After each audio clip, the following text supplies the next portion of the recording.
It's finally Friday. It's Friday, Friday. Thank God it's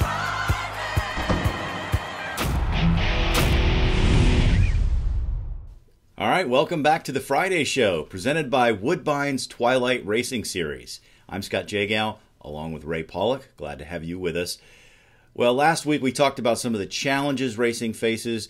This week we're going to go positive and look at some of the better trends that are happening in the sport. Yes, there are some. First, Del Mar opened a couple of days ago. Saratoga opens today. It's that time of year. Great racing on both coasts. Ray and I have differing opinions about which place is better. Of course, Ray loves Del Mar because he gets to stay there for several weeks out of the year. So give me something. Let's get this started. Let's have a little debate here. Why Del Mar? Well, I could take you boogie boarding on the Pacific Ocean every morning. We can do that. I've seen that, and I don't think so. I don't want to do that again. Fish tacos on Tuesdays at the Brigantine, Taco Tuesday. Yeah, the original Taco Tuesday. That's a pretty good one. There's a deli in Saratoga that's one of my favorite, Roma. Fantastic. So I don't think the food, I think that's pretty even. Saratoga has some great restaurants and some great bars, too. The nightlife is excellent at Saratoga. You can't beat the weather at Del Mar. 75 degrees every day and sunny. That's a tough one for me. However, you don't get the rainbows. You know, when they have that deluge every day at Saratoga, you get the rainbow at the end of it. Well, what's at the end of a rainbow? Is it a jackpot of gold? A jackpot? Gold. Del Mar's got the pick six with a jackpot with mandatory payouts. What's not to like about that? Saratoga has awesome turf racing with big fields. And, every once in a while, like maybe twice a day, you get a Chad Zacta with Chad Brown's horses running 1-2. That's a unique phenomenon. A lot of Kentucky Derby winners in recent years get their starts out of Del Mar. You remember California Chrome a few years ago? Who? Nobody knew who he was as a 2-year-old, except me. I bet on him one day when he was like 6-1 or something. All right. Well, you're telling me that since the Breeders' Cup is at Del Mar this year, what were you saying about this? Well, I think people, when they come out for the Breeders' Cup this year to Del Mar, it'll be, for a lot of people, it'll be their first visit because they always go to Saratoga. What's going to happen is once they realize how great Del Mar is, it's going to free up all sorts of housing starting in 2018 because all those people that go to Saratoga are going to change their minds and start coming to Del Mar every summer. I don't think so. I think they're still going to be lining up at 7 o'clock in the morning to reserve their space in the picnic in the backyard with a picnic table. The tradition, the history, you can't beat it. Upstate New York, it's beautiful. I don't know. It's a tough one. I think we both have great cases. They're both great. All right. Let's move on. Let's talk about some of these positive trends in the racing industry. I'll let you start. Pick one. All right. Aftercare. I've been in this business a long time, and aftercare, it was a word that didn't even exist. There was sort of the dirty little secret for horse racing was that horses that no longer could race ended up in a slaughterhouse. And over the last 15 or 20 years, and especially over the last 5 years, the industry has really stepped up, and it's across, the whole industry, from racetracks to breeders, owners, fans. Everybody is participating. We have more aftercare groups than ever before. More horses are finding second careers when they can no longer race, and I think that's tremendous. And I think we've done a good job of documenting the progress in this area, particularly with our feature, Cosequin Presents Aftercare Spotlight.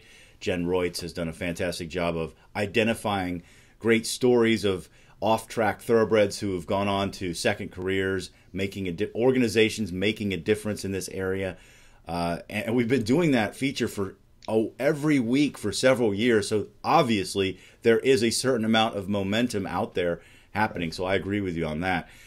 I'll name another trend that I think is good. The interest in turf racing here in the United States versus what it was in the past. Historically, American racing has been about the dirt, and still many of the major events are on dirt, the Kentucky Derby and the Triple Crown races and so forth. But the interest in turf racing is positive because you can just look at the field sizes between dirt and turf. A lot of times you get graded stakes races on dirt and they have 5-horse fields. Rarely does that happen in a turf race. Right. You get 10, 12, 14, which fuels the industry, obviously generated by betting. And, you know, you saw all the people that went over this year for Royal Ascot. It kind of creates the possibility of more international competition and cooperation, because that's the surface of choice in most of the world. So I think that's a positive development. Yeah, let's not forget Facing-Tipton is having for the first time a turf showcase for turf horses at an upcoming sale. So turf racing is definitely on the upswing. We get criticized by people in Europe and around the world for having race day medication. When our horses go overseas and they do well, and let's look at Wesley Ward, who's won 9 races at Royal Ascot. When they do well, it makes our horses look like they can compete anywhere in the world. So I think that's a real plus. All right. So I've got another one here. The reprivatization of the New York Racing Association. I know that's not one that a lot of people are talking about, but they should.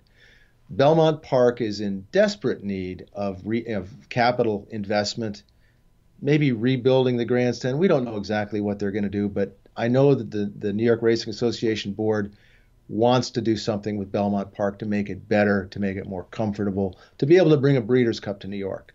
Well, CEO Chris Kay finally got government's hands mostly off of the New York Racing Association board. This frees them up to do a lot of things, and if we have a healthy New York Racing Association, that can only be good news for owners and breeders everywhere. A healthy New York is so important, because really, with things happening in California that are a little on the dicey side, we don't know the future. Northern California racing, field size and all that, we need a healthy NYRA, and the reprivatization is very important for that.